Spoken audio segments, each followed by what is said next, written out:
گھر نا ہم نا کتابوں میں پڑھتے ہیں کہ ایک بزرگ کہتے ہیں، حضرت فضیل بن ایاز کہتے ہیں کہ میں ایک گلی سے گزر رہا تھا تو گھر کے اندر کسی قاری صاحب نے قرآن کی آیت پڑھ دی، ولی من خاف مقام ربہ جنتان، میں تے میرے کانوں سے ٹکرائی تو اللہ نے میری کایا ہی پلٹ دی، میں توبہ کر گیا۔ اب گھر کے اندر سے آواز آئے تو صحیح نہ تلاوت کی، پر اندر سے آواز آتی نہیں، یا ڈیک بجنے کی آواز آتی ہے، یا ٹی وی چلنے کی آواز آتی ہے، یا دھوم مچانے کی آواز آتی ہے۔ عبادت کا وہ جو خاص شوق تھا، وہ جو حسن تھا، وہ جو توانائی تھی، وہ جو بات تھی۔ ایک جگہ پہ ہم بیٹھے تھے تو وہاں ایک صاحب آئے اور انہوں نے آتے ہی کہا کہ مہربانی کریں ذرا مجھے مصلی دے دیں، میرے نہ کچھ نفل رہ گئے۔ تو میں نے وضو کر لیا تو کوئی مصلی مل جائے، مصلی انہیں دے دیا گیا، وہ مصلی لے کے چلے گئے تو پیچھے ایک صاحب نے تبصرہ کیا، کہنے کتنا ریاکار بندہ ہے، لوگوں کو دکھا رہا ہے کہ میں نفل پڑھتا ہوں، ہے کوئی بات کرنے والی؟ میں نے اسے کہا تو مہربانی کرنا اس طرح کی ریاکاری تو بھی کر، پکڑ مصلی اور جا تو بھی تھوڑی ریاکاری کر کے آ، اٹھ ذرا، شکر کر کو یہ ریاکار بھی ملا ہے، کوئی نفل پڑھ کے ریاکاری کر رہا ہے۔ اللہ کا میں کہتا ہوں کو پڑھے تو صحیح نہ، یار یہ کوئی دور ہے نفل پڑھنے کا؟ اس میں تو لوگوں کا مزاج ہی نہیں، طبیعت ہی نہیں۔ میں نے کہا چل مہربانی کر یہ لے مصلی اور تو بھی جا تھوڑی سی، یا کر یا ریاکاری کرو تو صحیح نا، مزاج ہی نہیں، ذوق۔ جمعے کی نماز پڑھ کے یوں دنیا بھاگتی ہے، او ہو پتہ نہیں کون سی پیچھے آگ تھی جو بجھائی جائے گی، اور آج تک لوگ مسئلہ پوچھ رہے ہیں کہ جمعے کی بعد والی سنتیں کتنی ہوتی ہیں۔ میں نے کہا کتنے سال ہو گئے جمعہ پڑھتے، کتنے سال ہو گئے، ابھی تک سنتوں کا نہیں پتا، ابھی تک نہیں علم کے پہلے کتنی رکھتے ہیں اور بعد میں کتنی رکھتے ہیں۔ فجر کی سنتیں کب پڑھنی چاہیے؟ سنو فجر کی سنتوں کے بارے میں۔ میرے رسول کریم سید عالم صلی اللہ تعالی علیہ وسلم سے ایک صحابی نے پوچھا تھا، حضور میری فجر کی سنتیں رہ گئیں یا رہ جاتی ہیں تو حکم کیا ہے؟ کیا انداز ہے حضور کا؟ بخاری مسلم کے لفظ سنو، حضور سید عالم صلی اللہ علیہ وسلم فرمانے لگے، اس نے کیا پوچھا تھا، حضور جواب کیا دیتے ہیں؟ فرمایا فجر کی سنتیں کبھی نہ چھوڑنا، فجر کی پہلی 2 سنتیں کبھی نہ چھوڑنا۔ یا رسول اللہ صلی اللہ تعالی علیہ وسلم میری رہ گئی ہیں، رہ جاتی ہیں۔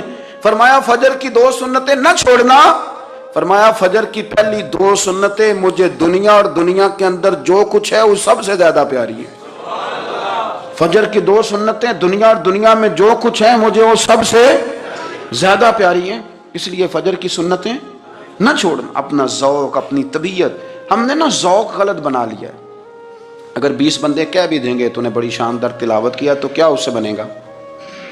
100 بندہ کہہ بھی دے تیری کیا بات ہے، کیا بات ہے نعت خاں کی، کیا بات ہے علامہ صاحب کی، پیر صاحب کی، پیر مہر علی شاہ صاحب رحمۃ اللہ علیہ۔ آپ تشریف فرما تھے تو آپ کے ایک ہی بیٹے بابو جی جن کو کہا جاتا ہے، جس دن صاحبزادے پیدا ہوئے تو خادم نہ وہاں سے نکلا، ان لوگوں کے شوق اور طرح کے تھے نا تو ان کی توجہ بھی اپنے شوق کی طرف رہتی، تو خادم نکلا اندر سے، پیر صاحب مبارک ہو، پیر صاحب مبارک ہو، پیر صاحب مبارک ہو، پیر صاحب مبارک ہو، شور کر رہے ہیں۔ تو پیر صاحب کو وجد ہو گیا، اللہ اکبر اللہ اکبر اللہ، او کیا ہوا، کس بات کی مبارک دے رہے ہو؟ عرض کی حضور اللہ نے بیٹا دیے۔ تو آپ فرمانے لگے اچھا حضور آپ کیا ہوا، آپ تو پریشان ہو گئے۔ فرمانے لگے جب تو نے 3 دفعہ کہا نا مہر علی کو مبارک ہو تو میں سمجھا تھا شاید تجھے کسی نے بتا دیا ہے کہ مہر علی سے اللہ راضی ہو گیا، میں سمجھا تھا کہ شاید تو یہ خبر لے کے آیا ہے کہ کسی نے بتایا ہے کہ مجھے آج خبر ملی ہے کہ مہر علی سے رب اچھا پتر ہوا ہے، الحمدللہ اللہ کا شکر ہے، پر میرے لیے مبارک کا دن وہ ہوگا جب میرا رب کہے گا کہ میں مہر علی سے راضی ہوں، میرے محبوب کہیں گے کہ میں مہر علی سے۔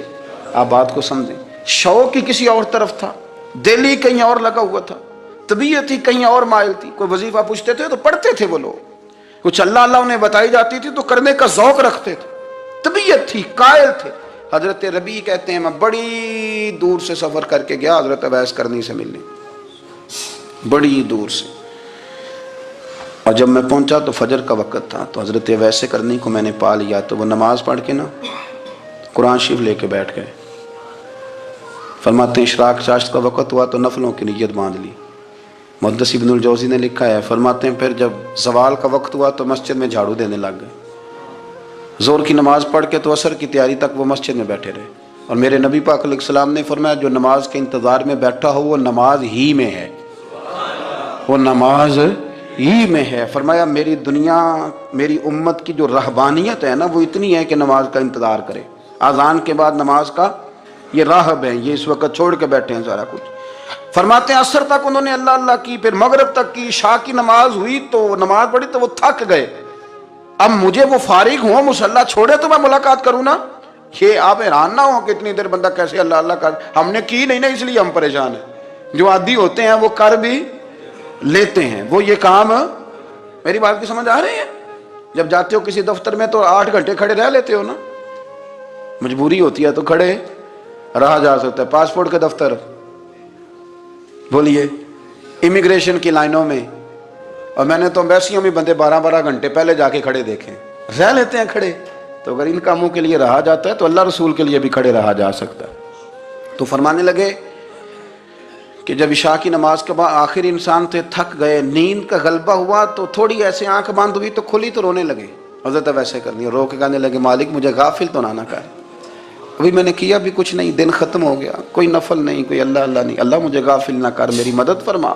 فرماتے ہیں جب وہ روئے تو میرے ساتھ جو شخص تھا، میں نے کہا اٹھو چلیں، کہنے لگا حضور ملا نہیں، فرمایا جو میں لینے آیا تھا وہ مجھے مل گیا، جو میں ان سے سیکھنے آیا تھا وہ مجھے نصیب ہو گیا، اب اور میں نے کیا لینا، ختم ہو گئی بات، اٹھو چلیں۔ اللہ کے بندوں نے حضرت ربیعہ بن کعب اسلمی رضی اللہ تعالیٰ عنہ فرماتے ہیں، کہتے ہیں جب بنو قریظہ اور بنو نذیر یہودیوں کے ساتھ حضور علیہ السلام نے جنگ کا اعلان فرمایا تو وہ دشمن ہو گئے، ہمیں خطرہ تھا کہ وہ رات کو کہیں محبوب کو تکلیف نہ دیں، تو کچھ لوگ نا تلواریں لے کے نبی پاک کے دروازے پہ پہرے داری کرتے تھے۔ گن مین رکھنا حرام نہیں، اگر کسی کو واقعی خطرہ ہو تو اس کے لیے سنت بھی ہے۔ حضرت علی المرتضیٰ تلوار لے کے حضور کے گھر کا پہرا دیتے تھے۔ حضرت ربیعہ بن کعب اسلمی رضی اللہ تعالیٰ عنہ فرماتے ہیں کہ رات میری ڈیوٹی تھی کہ میں حضور کے گھر کا پہرا دوں گا، تو فرماتے ہیں میں باہر سن رہا تھا، ساری رات ہی میرے نبی پاک نے اللہ کی تسبیح پڑھی، ساری رات، کبھی تسبیح، کبھی تحلیل، کبھی تحمید، کبھی تکبیر، ساری رات۔ فرماتے ہیں ساری رات حضور پڑھتے رہے اور ساری رات ہی میں سنتا رہا، مجھے اونگ آ گئی، میری آنکھ لگ گئی، حضور ابھی پڑھ رہے تھے، میں تھک کے سو گیا، اور فرماتے ہیں جب میری آنکھ دوبارہ سے کھلی تو میرے کانوں میں پھر کوئی چیز گونجی تو میں نے کان لگایا تو میرے حبیب ابھی بھی اللہ کو یاد کر رہے۔ ساری رات حضور رب کی عبادت کرتے، اسی لیے تو کہا یا ایھا المزمل قم اللیل الا قلیلا، حبیب ساری رات تو نہ جاگا کر، تھوڑا آرام بھی کر لیا کر۔ میرے بھائی اپنا مصلی، اپنی عبادات، اپنے وظائف، اللہ اللہ جو آپ نے کسی سے سیکھی ہے اس کو کبھی کمزور نہ ہونے دیں۔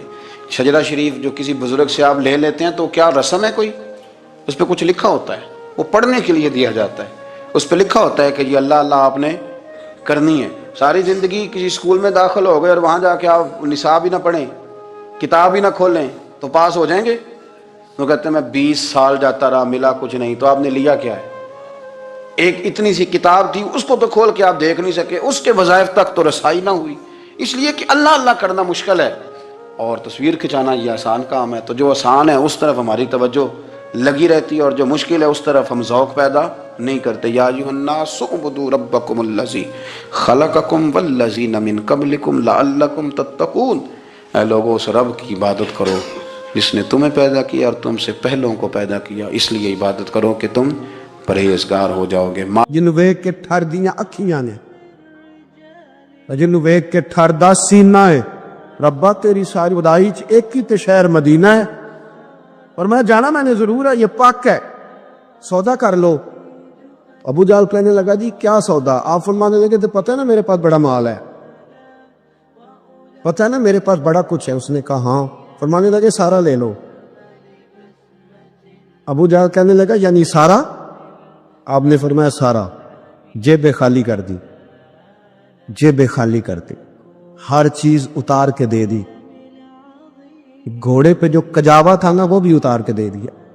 حضرت صہیب ابن سنان کہتے ہیں میں سارا کچھ دے کے نا، سارا کچھ دے کے، سارا کچھ دے مدینے پہنچا، رسول کریم کی زیارت ہوئی، جو لفظ نبی پاک نے کہے وہ بڑے انوکھے ہیں۔ فرمایا صہیب تو نے جو تجارت کی ہے نا، تو نے مال دے کے رب رسول کو راضی کر لیا ہے، تجارت لفظ بڑے قابل غور ہے۔ حضور فرمانے لگے تو نے جو تجارت کی ہے نا، مال دے کے اللہ رسول کو راضی کر لیا ہے۔ پر میں تجارت تو نے کی ہے پر کوئی مہنگا سودا نہیں کیا، اور تو نے تو سستے میں خرید لی، عرش ہے تو نے کوئی مہنگا سودا۔ اللہ کے رسول صلی اللہ علیہ وسلم غار ثور میں موجود ہیں، ساتھ سیدنا صدیق اکبر رضی اللہ تعالیٰ عنہ۔ کفار جو گرفتار کرنے والے تھے، پیچھے لگے ہوئے تھے، وہ غار ثور کے دروازے تک آ گئے۔ جس طرح ڈاکٹر بول دیتا ہے، وہ کہہ دیتا ہے کہ اب جناب مشکل ہے، اگلے ہفتے آپ چلے جائیں گے، تو وہ جو کمزور لوگ ہیں انہوں نے اگلے ہفتے کیا جانا ہوتا ہے، وہ جب ڈاکٹر بتاتا ہے اسی وقت ہی فوت ہو جاتے ہیں۔ وہ کہتے ہیں اگلا ہفتہ تو لیٹ ہے، اسی وقت ہی سمیٹ لیتے ہیں سامان سفر۔ اور کچھ لوگ ایسے تھے، ڈاکٹر نے کہا کہ جناب آپ کی رپورٹس بتاتی ہیں کہ آپ بہت جلدی چلے جائیں گے، تو انہوں نے کہا جناب آپ جو کہہ رہے ہیں اپنے علم کے مطابق کہہ رہے ہیں، پر ہونا تو وہ ہے جو میرا رب کریم چاہے گا۔ یہ وہ جذبات ہیں جو ہمیں رسول کریم علیہ السلام نے عطا فرمائے۔ دیکھو حضرت ابوبکر صدیق رضی اللہ تعالیٰ عنہ کے ساتھ حضور غار ثور میں موجود ہے۔ کفار جو گرفتار کرنے والے ہیں وہ دروازے تک آ گئے، بالکل دروازے تک۔ جناب صدیق اکبر رضی اللہ تعالیٰ عنہ ان کو دیکھ کر تھوڑا سا گھبرائے، اپنے لیے نہیں، ذات مصطفیٰ کے لیے گھبرائے، کہیں حضور کو کوئی تکلیف نہ پہنچ جائے، تھوڑا گھبرائے۔ یا رسول اللہ وہ تو قریب آ گئے، اور اگر انہوں نے پیروں کی جانب جھک کر دیکھا تو وہ تو ہمیں دیکھ لیں گے۔ بالکل سرانے پہنچ گئے، یہ آ گئے، کھڑے ہو گئے، اور درمیان میں پردہ کیا ہے؟ مکڑی کا جالا، اور مکڑی کا جالا پھونک سے بھی اڑ جاتا ہے، تو مکڑی کا جالا بیچ میں، حضور وہ تو پہنچ گئے، ذرا جھک کر کے دیکھیں گے تو وہ تو ہمیں پکڑ لیں گے۔ اب یہ وقت تربیت ہے، اور وہ تربیت جو محبوب نے اپنے اس عظیم صحابی کی فرمائی، اس تربیت کو میرے رب کریم نے قرآن مجید میں بیان فرمایا۔ حضور فرماتے ہیں، رب فرماتا ہے کہ فرمایا محبوب نے، فرمایا لا تحزن، ابو بکر گھبرانا۔ یہ ایک موقع ہوتا ہے جب انسان کو گھیر لیتی ہیں مشکلات چاروں جانب سے، اور جو بھی آتا ہے وہ اسے مایوس ہی کرتا ہے، لیکن حالات کے سہمے ہوئے لوگوں کو بتا دو حالات بدل جاتے ہیں، ایک جیسے نہیں رہتے۔ کہا لا تحزن، ابو بکر گھبرانا، کیوں؟ ہماری فوجیں آ کے انہیں پکڑ لیں گی، یا اندر ہمارے پاس کوئی ایسا اسلحہ موجود ہے کہ ہم ان پر چھوڑ دیں گے تو یہ مر جائیں گے۔ لا تحزن، ابو بکر گھبرائیے مت۔ کیوں نہ گھبرائیے؟ اس لیے کہ ان اللہ معنا، بے شک اللہ ہمارے ساتھ ہے۔ جن کے ساتھ رب ہو انہیں گھبرانا نہیں چاہیے۔ انہیں گھبرانا، یہ جو مسلح کی قوت ہوتی ہے، یہ دعا کی طاقت ہوتی ہے، دعا صلاح المومن، یہ جو قوت ہوتی ہے انسان کے پاس، یہ جو اس کے پاس ہتھیار ہوتا ہے کہ آج رات منا لوں گا میرا رب کرم فرما دے گا، یہ جو اس کے پاس قوت ہوتی ہے یہ اسے کمزور نہیں پڑنے دیتی، اسے طاقتور رکھتی۔ تو حضور نے افکار کے اندر یہ حسن پیدا کیا، لوگوں کو بتلایا کہ بجائے اس کے کہ تم کوئی چور رستہ تلاش کرو، کوئی سیاست کرنے کی کوشش کرو، تم کوئی ایسی راہ اختیار کرو جو تمہیں محسوس ہو کہ درست نہیں ہے، اس رستے نہ چلو، بلکہ تم اپنے رب کو منانے والے رستے پہ چلو۔ اور ترمذی شریف میں حدیث ہے، حضرت انس بن مالک رضی اللہ تعالیٰ عنہ فرمانے لگے کہ کریم محبوب علیہ السلام فرماتے ہیں کہ اپنے دکھڑے دنیا داروں کو نہ بتانا، سیٹھوں، نوابوں، چودھریوں، چاولوسی کرنے کی ضرورت کوئی نہیں، اپنے دکھڑے دنیا داروں کو نہ بتانا ورنہ اللہ تمہیں کبھی غنی نہیں فرمائے گا۔ فرمایا اپنے دکھ اپنے رب کریم کی بارگاہ میں عرض کرنا، جلدی یا دیر سے اللہ تمہیں لوگوں سے بے نیاز کر دے گا۔ تربیت فرمائی۔ ہم لوگوں نے تیزی سے اپنے آپ کو کمزور کیا ہے، توجہ کا مرکز دنیا دار۔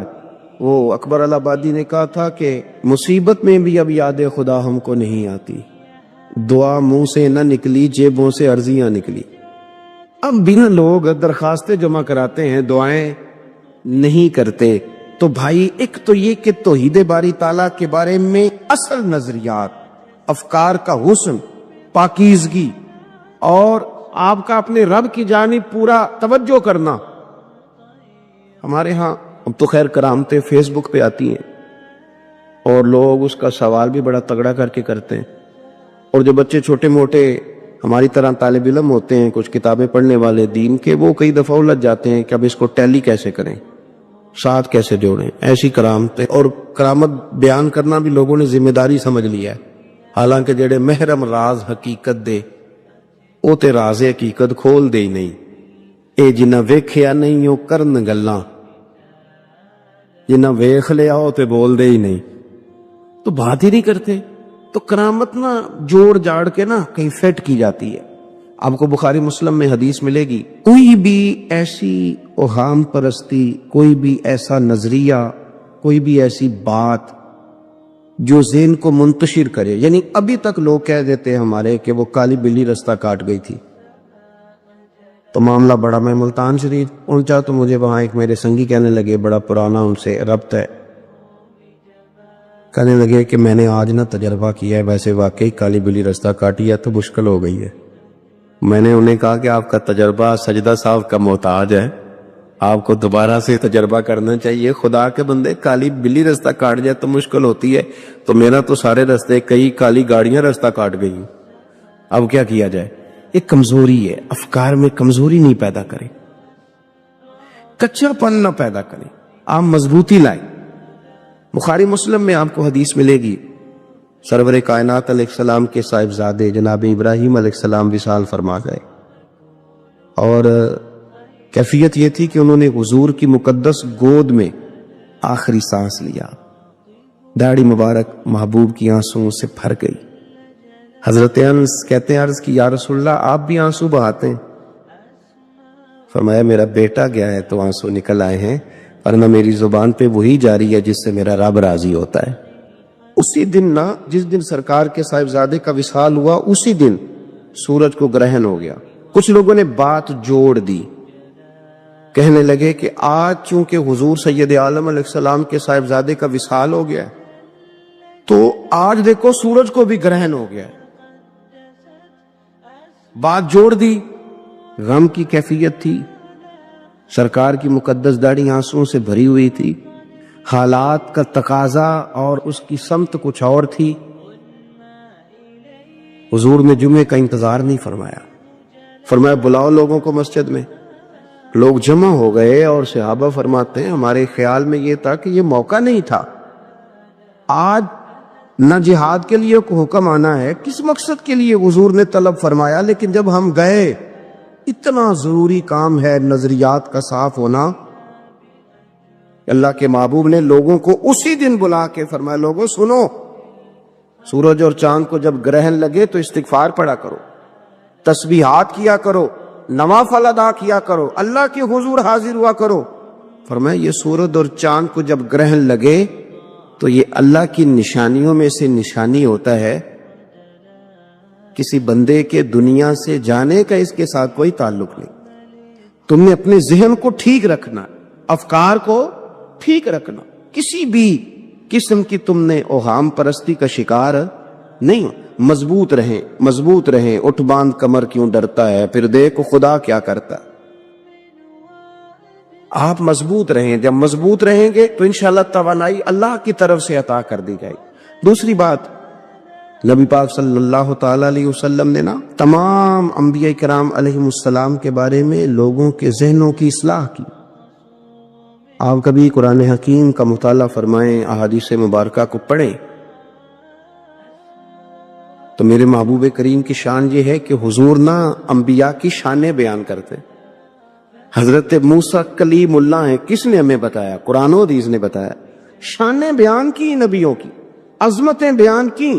حضرت ابراہیم خلیل اللہ ہے، یہ ہمیں قرآن نے بتایا، حضور نے بتایا، لیکن ساتھ ہمیں یہ بھی بتایا کہ ہیں یہ اللہ کے بندے، ہیں یہ اللہ کے رسول۔ نبی پاک صلی اللہ تعالی علیہ وسلم نے افکار اور نظریات انبیاء کے بارے میں لوگوں کے درست فرمائے۔ مجموع الزوائد میں حضرت مولا علی شیر خدا رضی اللہ تعالیٰ عنہ کی حدیث مروی ہے، ایک بدو آ گیا حضور کی بارگاہ میں کچھ مانگنے کے لیے۔ مولا کائنات رضی اللہ تعالیٰ عنہ فرماتے سرکار جب کسی بات کا جواب نہ دینا چاہتے تھے تو خاموش ہو جاتے تھے، کچھ دیر خاموش رہتے تھے، اور حضور کا خاموش رہنا بھی ہمارے محدثین نے محفوظ کیا ہے۔ اقسام حدیث میں سے ایک حدیث ہے جسے حدیث تقریری کہا جاتا ہے۔ وہ حدیث ہے جس میں حضور خاموش رہے. کوئی کام کیا گیا تو سرکار خاموش رہے. حضرت مولا علی کہتے ہیں حضور نہ خاموش ہو گئے، لیکن چونکہ دیہاتی تھا، سادہ تھا، اس نے جب بار بار گفتگو چھیڑنا چاہی تو پھر حضور نے فرمایا چل پھر مانگ لے، کیا مانگتا ہے، مانگ لے پھر کیا مانگتا ہے، کر سوال. دیہاتی تھا، سادہ آدمی تھا.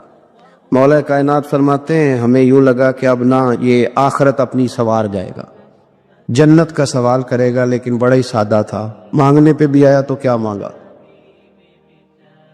کہنے لگا یا رسول اللہ صلی اللہ علیہ وسلم میں نے سفر کرنا ہے، مجھے ایک اونٹنی عطا کر دیتے. حضرت سلطان باہو سے کسی نے کہا کہ بڑے لوگ مرید ہوتے ہیں، تو فرمانے لگے رب دا طالب کوئی نہیں ملیا، جو ملیا طالب زرد آؤ. تو بہت سارے لوگ ایسے آتے ہیں جو کامل شیخ کے پاس بھی آ کے کہتے ہیں دکان کوئی نہیں چلتی. یہ تو کسی سیٹ سے مشورہ کر لیتے، کاروبار چلانے کا آپ کو ڈھنگ بتا دیتا. یہ یہاں آ کے بھی آپ نے یہی سوال کیا، یہاں پہنچ کے بھی یہی سوال. تو نبی پاک صلی اللہ تعالی علیہ وسلم سے کہنے لگا ایک اونٹ دے دیں آنے جانے کے لیے.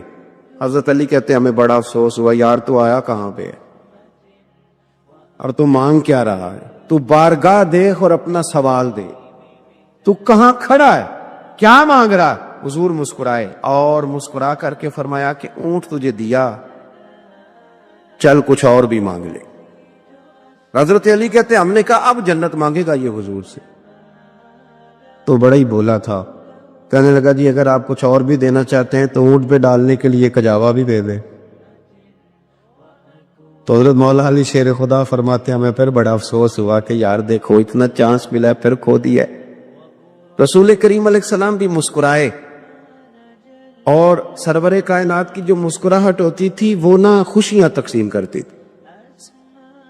اعلیٰ حضرت رحمت اللہ علیہ فرماتے ہیں جس کی تسکین سے روتے ہوئے ہنس پر، جس کی تسکین سے روتے.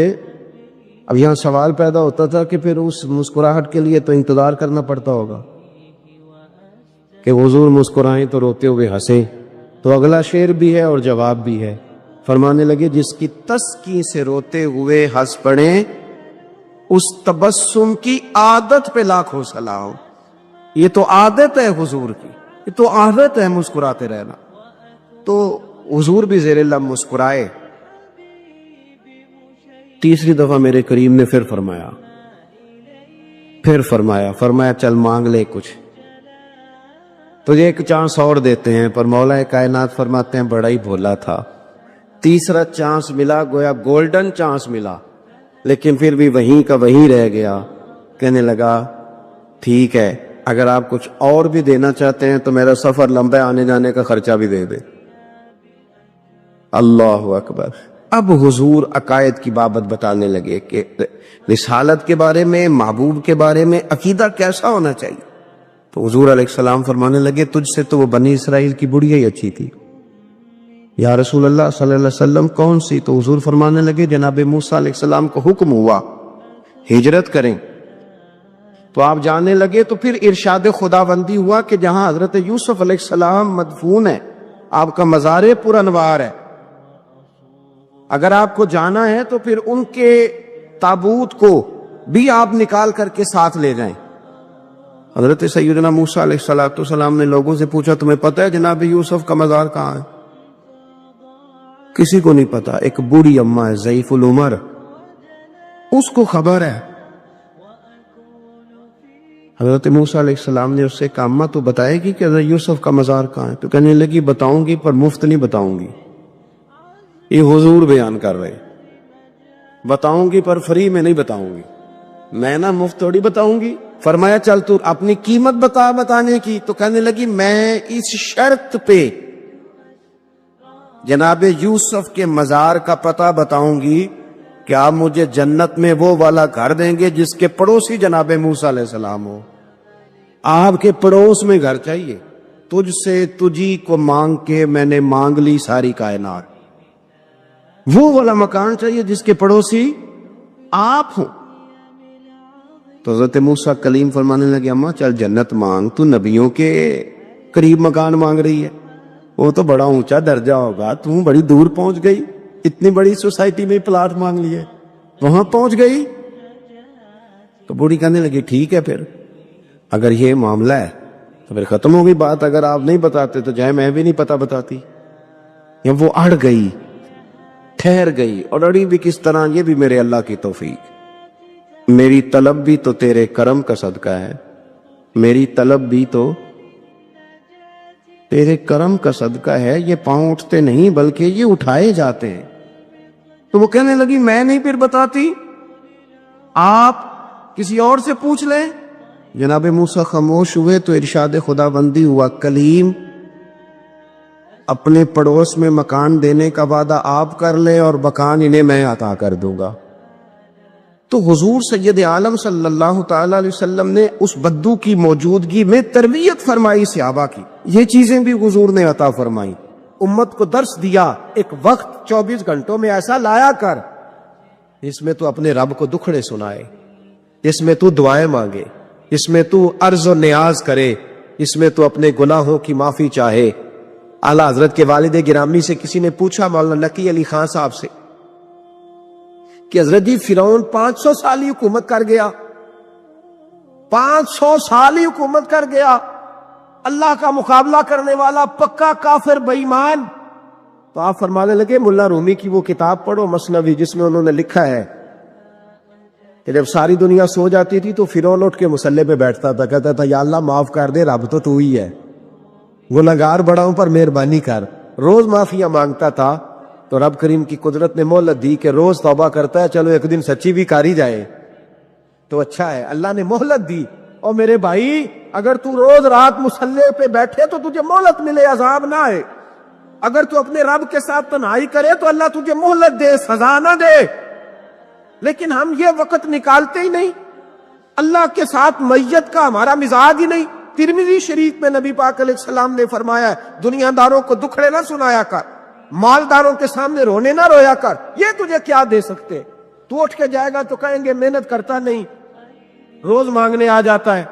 دنیا داروں کو دکھڑے نہ سنا، اور میں دکھ سنا تو اپنے رب کو سنا، اللہ والوں کو سنا، اللہ کے نبی کو سنا. اس سے مراد یہ سارے کہا دکھڑے اپنے رب کو سنا. اگر تو اپنے رب کو دکھڑے سنائے گا تو تھوڑی دیر ضرور ہوگی، لیکن ایک دن ایسا ضرور آئے گا. میرے مصطفیٰ کریم فرماتے رب تجھے دنیا سے بے نیاز کر کے مالا مال فرما دے گا. دھوکے کا مزاج نہ بنا، کینچی لے کے نہ گھوم کے کیسے جیب کاٹ سکتی. اللہ کو دکھڑے سنا. حضرت عائشہ عرض کرنے لگی حضور چلے یہ تو سمجھ آ گئی، لیکن بارش مجھ پہ پڑی آپ پہ پڑی نہیں. تو کہا عائشہ تم نے اوڑا کیا تھا؟ کہا حضور آپ کی طامت. فرمایا بارش کوئی نہیں تھی، جب تو نے میری طامت لی تو خدا کی رحمتیں تم پر برسنے لگ گئی. تو حضور کے وجود سے لگی ہوئی چیز کوئی اوڑھ لے تو رحمت برستی ہے، تو میرے نبی کی مسجد چومنے سے کیوں رحمت نہیں برستی؟ جالی چومنے سے کیوں نہیں برستی؟ جہاں جہاں حضور رکے، جہاں جہاں نبی پاک ٹھہرے، وہاں جانے سے کرم کیوں نہیں ہوتا؟ تو عزیزو یاد رکھو رمضان میں ایک ڈیوٹی آپ نے یہ کرنی ہے کہ عبادت کو وقت دے، ٹائم نکالے. صلی اللہ علیہ وسلم کہتے ہیں نبی پاک تنہا اکیلے حضور نہ سیر کرتے کرتے کرتے کرتے ہمارے قافلے کے پاس سے گزرے، خیمے لگے تھے، پڑاؤ کیا، محبوب تشریف لے آئے. کہتے ہیں حضور سید عالم صلی اللہ تعالی وسلم تشریف لائے. کوئی قبیلے میں سے، قافلے میں سے حضور کو جانتا نہیں تھا. ایک سرخ رنگ کا اونٹ تھا ہمارے سردار کا جو بکنے سے رہ گیا تھا، بڑا خوبصورت. کہتے ہیں نبی پاک کو پسند آ گیا. حضور پوچھنے لگے تم کون ہو؟ کہا جی مسافر ہے. کہاں سے آئے ہو؟ فلاں جگہ سے آئے ہیں. کس لیے آئے ہو؟ ہم تجارت کی غرض سے نکلے. اونٹ بیچو گے؟ بیچنا ہے. کتنے کا سودا طے ہوا؟ اس نے کہا اتنے لینے، حضور نے کہا اتنے دینے. اب بات طے ہو گئی. کہتے ہیں لگام حضور نے پکڑی اور فرمانے لگے وہ سامنے میرا شہر ہے جس کا نام مدینہ، وہ میرا شہر ہے. میں ابھی مدینے جاتا ہوں، اپنے غلام کو بھیجتا ہوں اور تمہیں آ کے نہ قیمت دے جاتا ہے. محبوب گھوڑے کی لگام تھا، اونٹ کی لگام تھا، میں نکیل تھا، میں اونٹ تھا سرخ رنگ کا. حضور لے کے جب نکلے نا، تھوڑا سا چند قدم آگے گئے تو ان میں سے ایک شخص بولا، کہنے لگا سردار آپ سیانے لوگ ہیں، سمجھدار ہے. اس شخص کا نام پوچھا آپ نے، قبیلہ پوچھا ہے، ایڈریس کا پتہ ہے، پتہ ہے کہاں رہتا ہے، اتنا قیمتی اونٹ دے دیا. وہ سردار بھی کہنے لگا، سارے کہنے لگے یار ان کی باتوں میں اتنی لذت تھی، ان کے گفتار و رفتار اتنی باوقار تھی، مزیدار تھی کہ ہوش ہی کوئی نہیں رہا.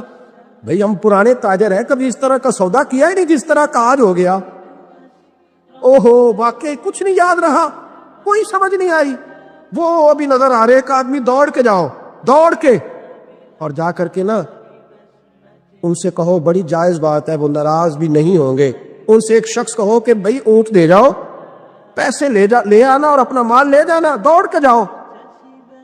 ایک شخص دوڑنے لگا تو سردار کی بیوی خیمے کے اندر تھی, پردے کے پیچھے سے بولی, کہنے لگی خبردار کوئی پیچھے نہ جائے, اگر پیسے مل گئے تو ٹھیک ہے, نہ ملے تو میں دے دوں, کوئی پیچھے نہ, کوئی نہ جائے پیچھے. سردار کہنے لگا تو جانتی ہے؟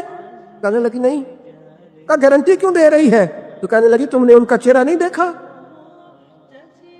تم تو سودے کر رہے تھے, میں پردے کے پیچھے سے دیکھ رہی تھی. پیر مہر علی شاہ صاحب کو کسی نے کہا تھا نبی پاک کا حلیہ بیان کرے, بتائیں حضور کے کان مبارک کیسے تھے, آنکھیں کیسی تھی, ناک مبارک کیسی تھی, بینی مبارک کیسی تھی. تو پیر مہر علی شاہ صاحب کہنے لگے کوئی مثل نہیں ڈھولن دی. کہنے لگے مجھ سے نہیں بیان ہوتا حضور کا حلیہ, کوئی مثل نہیں ڈھولن دی.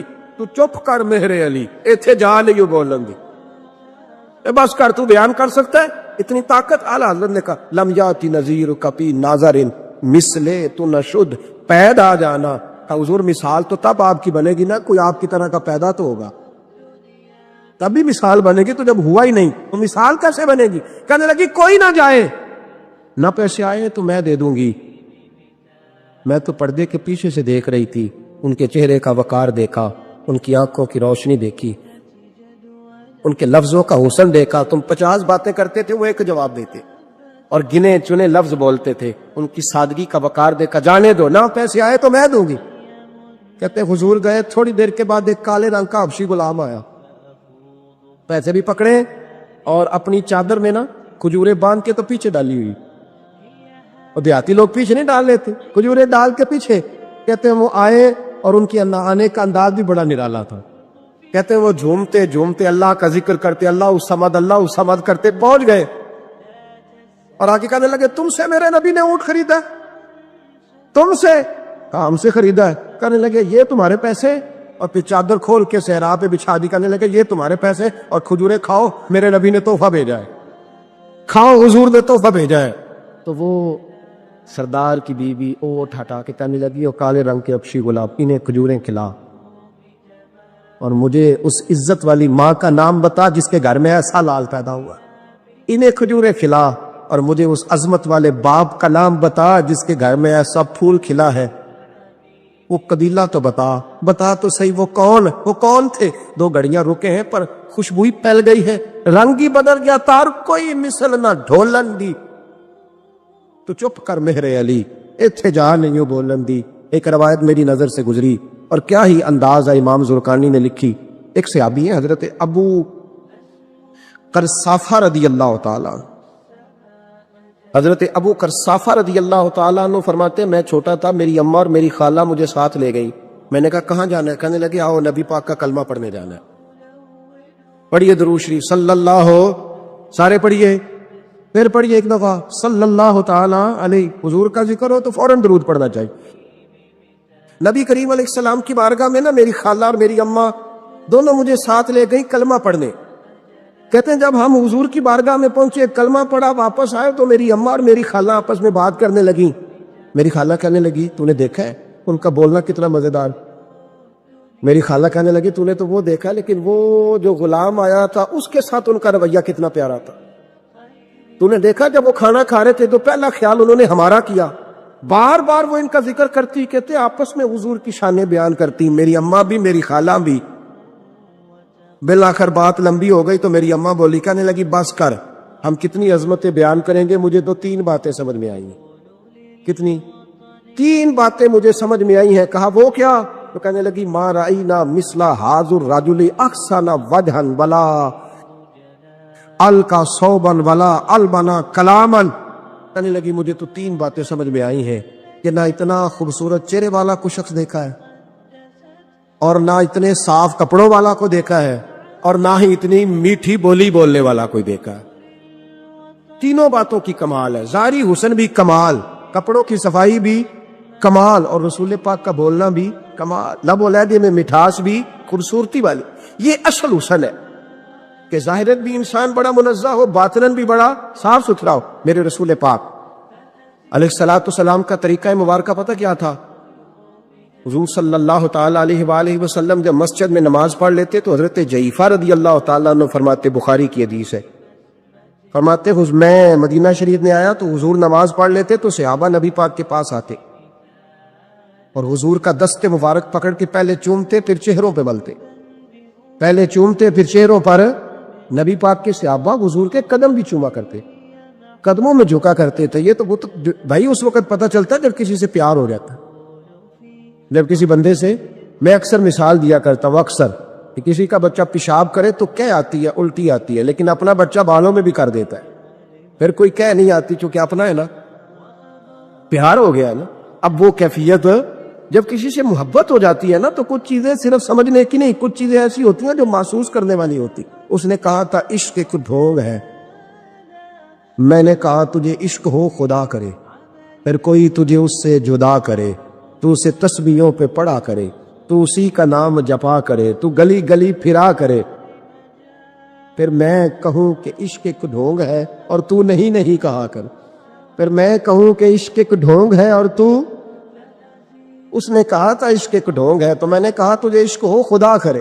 بھائی یاد رکھو جب انسان کو محبت ہوتی ہے تو پھر اس کے انداز بدل جاتے ہیں، اس کے طور طریقے تبدیل ہو جاتے ہیں. وہ میں اکثر ایک بات کہا کرتا ہوں، میں کہتا ہوں بچہ باہر سے برگر کھا کے آ جاتا ہے رات، اماں کہتی بیٹے روٹی کھا لو، کہنا دوسرا گوبھی پکائی میں نہیں کھانی، حالانکہ برگر ہے کھا آیا ہے، دور سے کھا آیا ہے. تو اماں اس کو کہتی ہے پھر میں سوئیاں نہ بنا دو تھوڑی سی اپنے بیٹے کو، فٹافٹ چاول نہ تجھے ابال دوں، ساتھ میں باریک دال بنا دے. تو کہتا نہیں میری مرضی کا پکاتے ہی نہیں، میں نے نہیں کھا. ایسے اب ابا جو ہے نا، ابا وہ اماں کو سمجھا رہا، کہتا چھٹ پر بھوک لگے گی تو آپ ہی کھا لے گا، سنا ایڈی ٹینشن ہے ایمی پہ تینوں ستاندہ ہے. اماں کیا کہتی ہے؟ کہتی نہیں مجھے نیند نہیں آ کہ کھائے گا تو سکون آئے گا.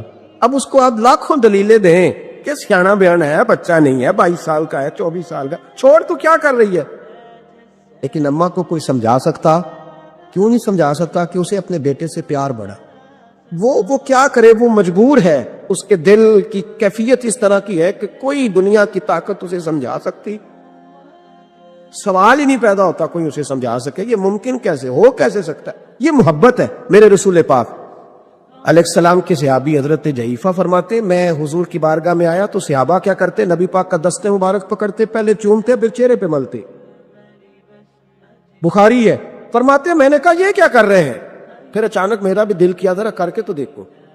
وہ چیزیں چکھنے پہ پتہ لگتا ہے کتنی مزیدار ہے.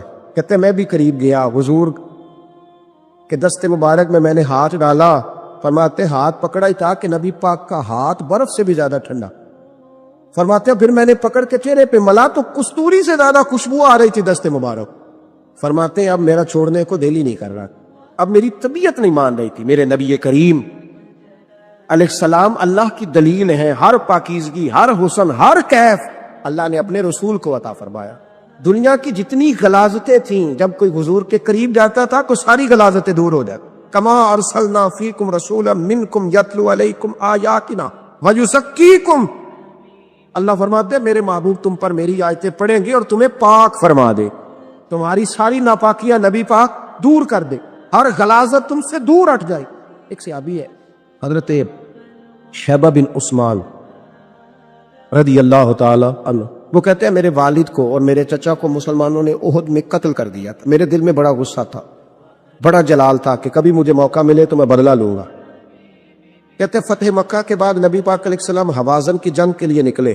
مجھے پتا چلا حضور جا رہے ہیں تو میرے اندر شعلے بھڑک رہے تھے انتقام کے. روز میں منصوبہ بندی کرتا، پلاننگ کرتا کہ کسی طریقے سے میں ان تک پہنچوں گا اور بدلہ لوں گا. کہتے ہیں نبی کریم علیہ السلام نہ حوازن کے لیے پہنچ چکے تھے. فرماتے میں بھی جنگ میں جا کے شریک ہو گیا اور میں نے طریقہ اس طرح کا اختیار کیا کہ کسی طریقے میں حضور تک پہنچ جاؤں. سمجھ آ رہی ہے میری بات کی؟ نبی کریم علیہ السلام تک کسی طریقے پہنچ جاؤں. فرماتے ہیں لڑتے لڑتے، لڑائی کے دو طریقے ہوتے تھے. کبھی تو ایسے ہوتا تھا کہ ایک دو آدمی مل کے آپس میں لڑتے تھے، پھر گمسان کا رن پڑتا تھا. گھمبیر ہو جاتی تھی جنگ، سمجھ نہیں آتی تھی تیر کہاں سے آیا، نیزہ کہاں سے آیا۔ فرماتے جب گمسان کا رن پڑا نا، مجھے موقع مل گیا، میں حضور کے قریب پہنچ گیا۔ حضرت شیبہ بن عثمان رضی اللہ تعالیٰ عنہ کہتے جب میں پہنچ گیا تو میں نے نا دیکھا کہ اب حضور کے قریب قریب لوگ نہیں ہیں۔ فرماتے میں نے نا فوراً تلوار اٹھائی، تلوار اٹھا کے میں حضور کو معاذ اللہ شہید کرنے ہی لگا تھا کہ ایک نور چمکا حضور کے ساتھ۔ پڑھیے درود صلی اللہ علیہ وسلم، کہتے ایک نور چمکا، اتنی تیزی تھی اس نور میں کہ میری آنکھیں بند ہو گئی، میرے ہاتھ سے تلوار گر گئی، آنکھیں چندھا گئی میری۔ فرماتے تلوار میرے ہاتھ سے چھوٹ گئی۔ اب جب وہ روشنی مدھم ہوئی نا تو میں نے دیکھا نبی پاک سامنے کھڑے مسکرا رہے ہیں۔ آپ نے میں نے کر دی، آپ نے سن لی، ذرا دیکھو تو صحیح، جو تلوار لہرائے اسے دیکھ کے بھی کبھی کو مسکرایا ہے؟ جس نے تلوار ہی لہرا دی، جو شہید کرنے ہی لگا تھا، پہنچ گیا تھا۔ لیکن یہ اخلاق میرے رسول پاک کا صلی اللہ اعلیٰ حضرت فاضل بریلوی کا ایک شعر میں نے پڑھا، کئی کچھ چیزیں ایسی ہوتی ہیں جو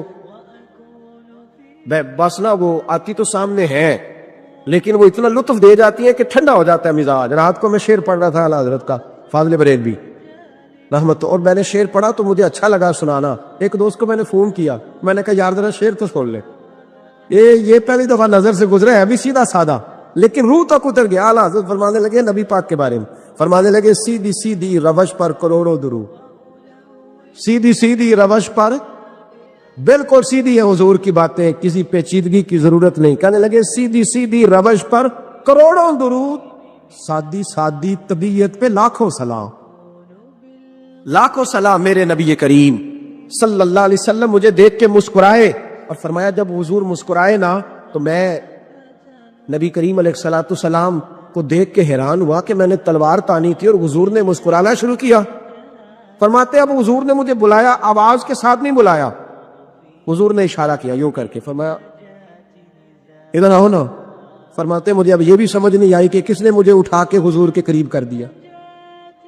فرماتے میں نبی کریم کے قریب گیا تو حضور نے میرے دل پر 3 تھپکیاں دی، ایک تھپڑ ہوتا ہے ایک تھپکی ہوتی، کہتے حضور نے 3 تھپکیاں دی اور دی بھی میرے دل پر، 1 پھر 2 پھر 3۔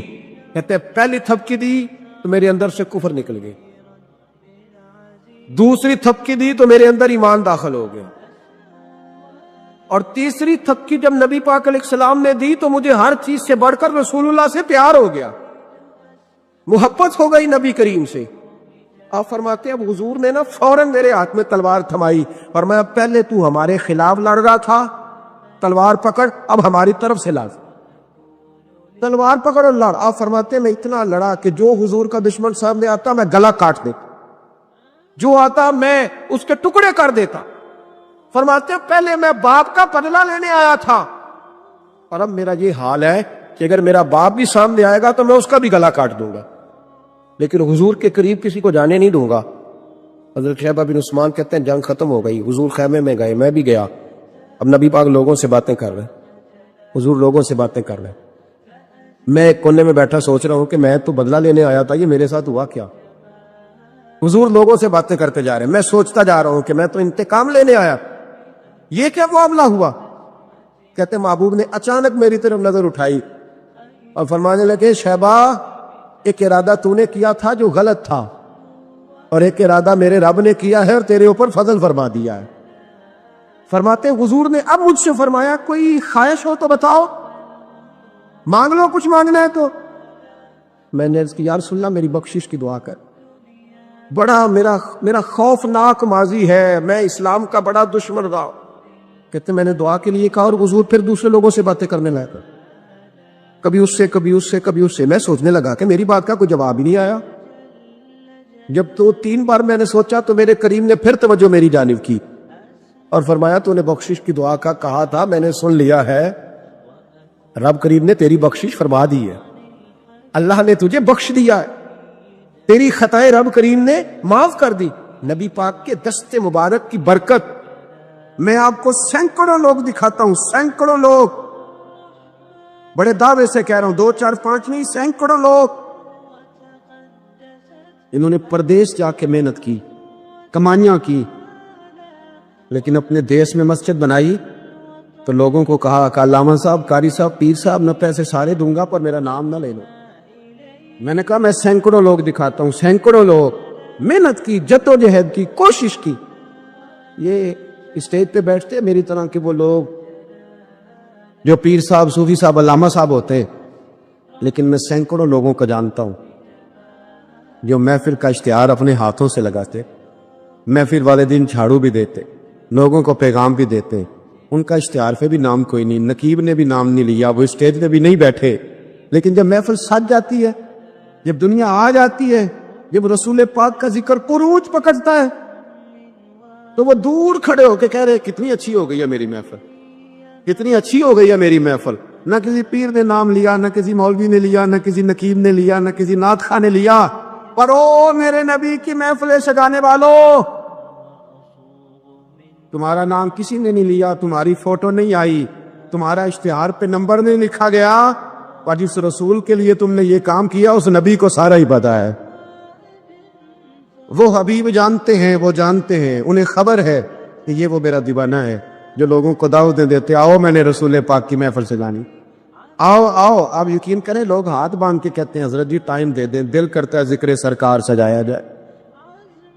میرے بھائی یاد رکھو، فروغ محبت کی بات کرو، پیغام محبت کی بات کرو، محبت کی بولی بولو، محبت کا تذکرہ کرو، لوگوں کی اچھائیوں کا ذکر کرو، خوبیوں کا بیان کرو، چھوڑو چھوڑو نفرتیں، چھوڑو چھوڑو عداوتیں، آؤ واپس لوٹ آئیں۔ بخاری مسلم پڑھو، میرے نبی پاک علیہ السلام نے فرمایا اپنا ایک بھائی اپنے گھر سے چلا تھا اپنے دوسرے بھائی کو ملنے، ایک تو ہے صحابی کا پیار، ایک تو ہے اہل بیت کا پیار، ایک اللہ کے ولی کا پیار، اپنے گھر سے چلا تھا وہ اپنے ایک بھائی سے ملنے، بخاری مسلم ہے۔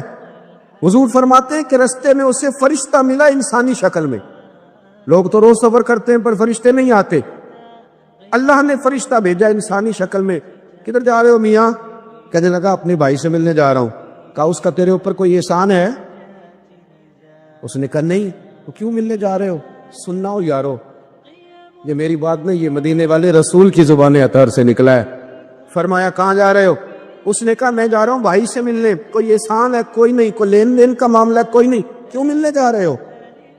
کیوں؟ وہ کہنے لگا اس لیے ملنے جا رہا ہوں کہ وہ بھی اللہ کا حضر ہے، میں رب کا بندہ سمجھ کے، اللہ کا بندہ سمجھ۔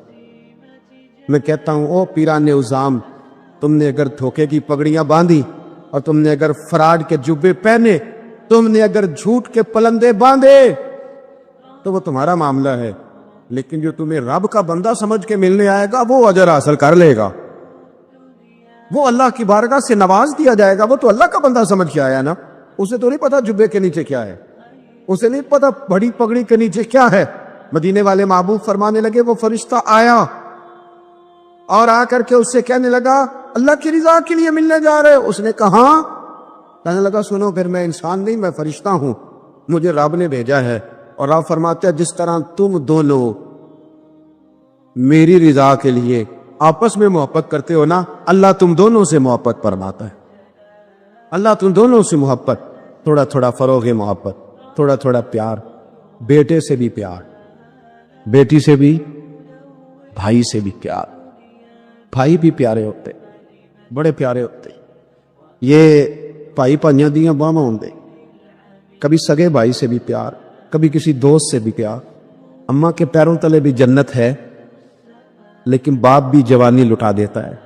ابا سے بھی پیار، کبھی کبھی اس کو بھی کہنا کہ میرا دل کرتا ہے میں تیرے پیر دباؤں، آج دل کرتا ہے زیتون کے تیل کے ساتھ تیرے سر کی مالش کر، ان سے بھی تھوڑا فروغ محبت، تھوڑا پیار، کبھی ویسے ہی چل نکلنا، ویسے ہی، اور کہنا کہ آج میں نا مدینے والے رسول کی امت کی نوکری کرنے نکلا ہوا، تیار بن۔ اور پھر جب پیار آئے نا، نبی پاک تھا۔ میں آپ کو ایک بات بتاؤں، ہم سنی بھی نا تھوڑے تھوڑے خشک ہوتے جا رہے۔ نعت پڑھنے والوں کا ذوق اگر خراب ہوا ہے تو ناراض نہ ہونا سننے والوں کا بھی ہو گیا۔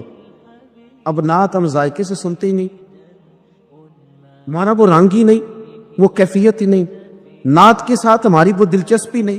ہم بھی چاہتے ہیں مجھے موٹا موٹا مسئلہ سناؤ، اور یارو میرے نبی کی شانیں سنا کرو، حضور کے معراج کی بات بھی سنا کرو، میلاد کی بات بھی سنا کرو، اور جب کوئی مدینے والے محبوب کا غلام حضور کے حسن کا ذکر کرے تو پھر بھی تازے ہو کے سنا کرو.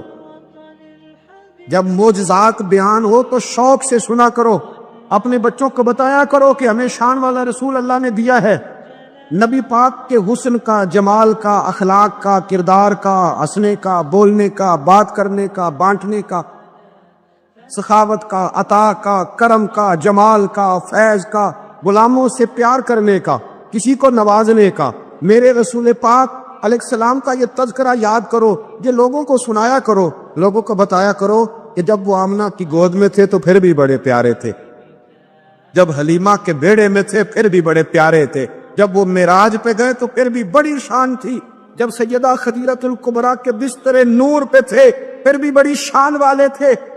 لوگوں کو بتایا کرو کہ مدینے والے رسول جب سیدہ عائشہ سے باتیں کرتے تھے کرم تب بھی بڑا تھا، اور جب حضور غار ثور میں تھے شان تب بھی بڑی تھی، جب بدر میں آئے تو دلیر تب بھی بڑے تھے، جب احد میں آئے تو درد و تب بھی بڑا تھا. اور لوگوں کو بتایا کرو کہ ہر نظر کانپ اٹھے کہ محشر کے دن خوف سے ہر کلیجہ دہل جائے گا، اوڑھ کر کالی کملی وہ آ جائیں گے اور پھر سارے محشر کا نقشہ بدل جائے. اوڑھ کر کالی کملی وہ آ جائیں گے. اور اعلیٰ حضرت فرماتے ہیں، دیکھو اعلیٰ حضرت کیا کہتے ہیں، فاضل بریلوی فرماتے ہیں کاش محشر میں جب ان کی آمد ہوا ہو. کہتا ہے میرا دل کرتا ہے سب نے ہاتھ باندھے ہوئے، کاش محشر میں جب ان کی آمد ہو اور بھیجے سب ان کی شوکت پہ لاکھوں سلام. حضرت ابو خزامہ یہ وہ واحد صحابی ہے جو گواہی ایک دے تو دو لکھی جاتی ہے. حضرت ابو خزامہ کہتے ہیں نبی پاک صلی اللہ علیہ وسلم نے نا گھوڑا خریدا ایک یہودی سے. ذرا محبت کی بات دیکھو، حضور تھے یا وہ یہودی تھا؟ سیاستہ میں حدیث. تو نبی پاک صلی اللہ علیہ وسلم گھر چلے جائے، فرمایا پیسے لا کے دیتا ہوں. پیچھے سے یہودیوں نے کہا تو نے سستا بیچ دیا ہے. نبی پاک پیسے لے کر کے آئے تو حضور نے کہا پیسے رکھو گھوڑا دو. کہنے لگا کون سا گھوڑا، کیسا گھوڑا؟ میں نے تو بیچے نہیں. کی آخی جائے جڑا مر جائے یا مکر جائے او دا کوئی حل ہے. اس نے کہا کون سا گھوڑا؟ حضور نے فرمایا گھوڑا تو نے بیچا، میں نے خریدا، پیسے رکھ. کہنے لگا کوئی گواہ ہے تو دے. ایک بندہ بھی کہہ دے. اب گواہی کون دے، وہاں تو تھا ہی کوئی نہیں. رش لگ گیا، اپنے بیگانے سب جمع ہو گئے.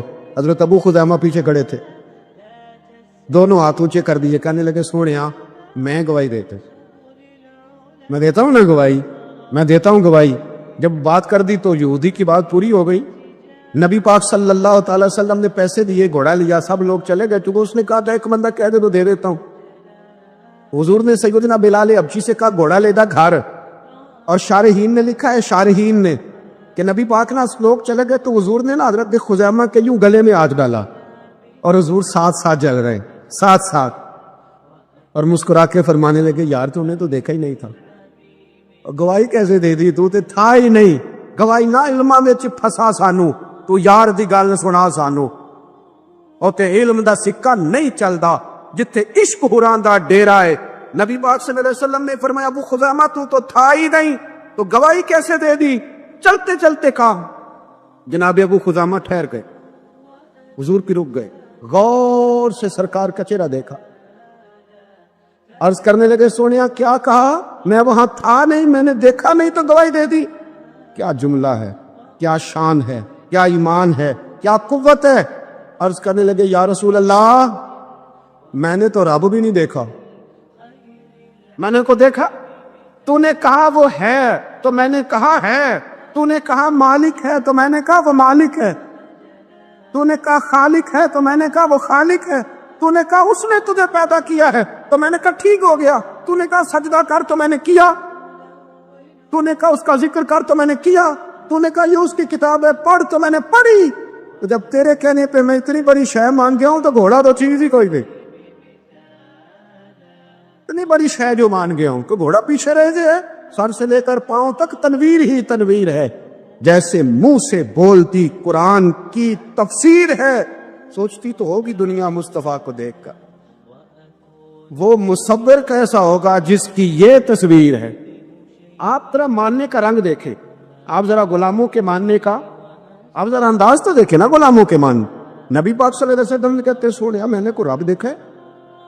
آپ نے کہا ہے تو میں نے کہا اتنی بڑی شے مان. اب حضور نے کیا کہا؟ ایسے نہیں کہتے، یہ نہیں فرمایا، اس طرح نہیں کرتے، یہ نہیں فرمایا. نبی پاک نے نا بازو پکڑا. حضرت ابو خزیمہ رضی اللہ تعالیٰ عنہ نے نا، وہ کبھی جیت جاتا تھا نا ہمارا کھلاڑی، تو اس کا بازو پکڑ کے اونچا کرتے تھے. تو نبی پاک نے حضرت ابو خزیمہ کا بازو پکڑ کے اونچا کیا. میں سنو میرے یارو، جہاں گواہی کی ضرورت پڑے 2 بندے چاہیے، پر جہاں میرا ابو خزیمہ آ جائے نا، ایک کی گواہی 2 کے برابر، ایک کی گواہی 2 کے برابر. میرے بھائی، محبوب کی محبت کوئی معمولی بات ہے؟ رسول پاک کا پیار آپ اس کو ہلکی بات جانتے ہیں؟ سنو، یہاں لوگ کہہ دیتے ہیں میں نے اتنے سال لگائے غلامی میں. حضرت صہیب ابن سنان، حضرت صہیب ابن سنان رومی مکے سے نکلے مدینے جانے کے لیے. ابو جہل نے روک لیا، کہنے لگے نہیں جانے دے. آپ فرمانے لگے کہ سودا کرتے ہو میرے ساتھ؟ نے کہا وہ کیا؟ فرمایا تمہیں پتہ ہے نا میں بڑا مالدار آدمی ہوں. نے کہا جی ہاں. فرمانے لگے مدینے میں نے جانا ہے، میں نے ٹھان لے لی. وہ سنا تھا کہ آستانہ یار دور ہے، پر ہم نے یہ ٹھان لی تھی کہ جانا ضرور ہے. اور موقوف طور پر ہی نہیں، جلوائے دید کچھ ہوش اڑ گئے جہاں پر وہیں کوہ طور ہے. ایک بار حضرت موسیٰ علیہ السلام کو اللہ تعالیٰ نے بلایا. اللہ نے کہا کہ کوہ طور، ایک بڑا پہاڑ پر آؤ، میں تم سے بات کروں گا. حضرت موسیٰ علیہ السلام اکیلے پہاڑ پر چڑھ گئے. جب وہ اوپر پہنچے تو اچانک ایک بہت تیز نور چمکا. یہ نور اللہ کے جلال کا بہت چھوٹا سا حصہ تھا. نور اتنا تیز تھا کہ پہاڑ ہلنے لگا اور ٹوٹ گیا، اور حضرت موسیٰ علیہ السلام بے ہوش ہو کر گر پڑے. کچھ دیر بعد جب انہیں ہوش آیا تو انہوں نے سنا، ہے موسیٰ، میں تمہارا رب ہوں. اللہ تعالیٰ نے ان سے سیدھی بات کی اور انہیں اپنی قوم کے لیے ہدایتیں دیں. یہیں سے حضرت موسیٰ علیہ السلام کو کلیم اللہ کہا جانے لگا، یعنی اللہ سے بات کرنے والے نبی.